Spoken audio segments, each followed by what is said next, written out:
இன்றைய தினம் தமிழகத்தில் சட்ட ஒழுங்கு அடியோடு சீர்கெட்டு விட்டது. நேற்றைய தினம் பார்த்தீங்கன்னா ஒரு சப் இன்ஸ்பெக்டர் வெட்டி கொலை செஞ்சிருக்கிறாங்க. நமக்கு பாதுகாப்பா இருக்கின்ற ஒரு அதிகாரிய, ஒரு காவல்துறை அதிகாரிய வெட்டப்பட்டு கொலை செய்யப்பட்டிருக்க சொன்னா நமக்கு யார் பாதுகாப்பு கொடுப்பது? சிந்திச்சு பாருங்க. ஒவ்வொருவரும் சிந்திக்க வேண்டும். இன்றைக்கு காவல்துறை உதவி ஆய்வாளர் படுகொலை செய்யப்பட்டிருக்கின்றால் சாதாரண விஷயம் அல்ல.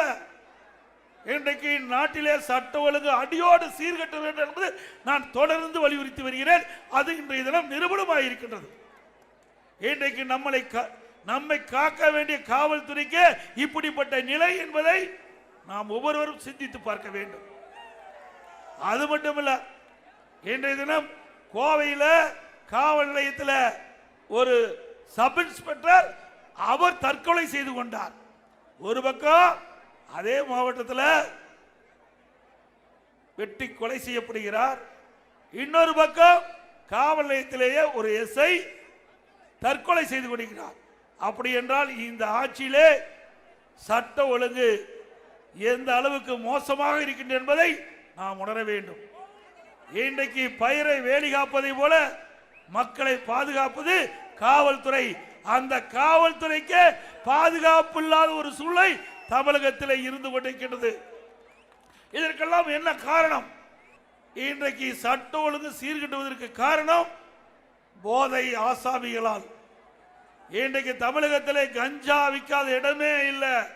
கிராமத்திலிருந்து நகரம் வரை எல்லா இடங்களிலும் கஞ்சா விற்பனை அமோகமாக விற்பனை செய்து கொண்டிருக்கின்றார்கள். அதை தடுக்க தில்லாத திராணி இல்லாத அரசாங்கம் திரு ஸ்டாலின் மாடல் அரசாங்கம். நான் சட்டமன்றத்திலே பல முறை இந்த போதைப் பொருள் குறித்து பேசினேன். பிரதான எதிர்க்கட்சி தலைவர் என்ற முறையிலே பல முறை ஊடகத்தின் வாயிலாக பேட்டி கொடுக்கின்ற பொழுது இந்த போதைப் பொருள் குறித்து தெளிவாக பேசினேன், தெளிவாக அறிக்கை விட்டேன். அப்பொழுதாவது இன்றைக்கு இருக்கின்ற முதலமைச்சர் இந்த போதைப் பொருளுடைய நிலையை அறிந்து நடவடிக்கை எடுக்கப்பட்டிருந்தால் இன்றைக்கு தமிழகத்திலே கொலை, கொள்ளை, திருட்டு, வழிப்பறிவு, பாலியல் வன்கொடுமை தடுத்து நிறுத்தி இருக்கலாம். ஆனால் இன்றைய முதலமைச்சர் அந்த அளவுக்கு திறமையில்லாத ஒரு முதலமைச்சராக இருக்கின்ற காரணத்தினாலே இன்றைக்கு தமிழக காவல்துறை செயலிழந்து காட்சியளித்துக் கொண்டிருக்கின்றது.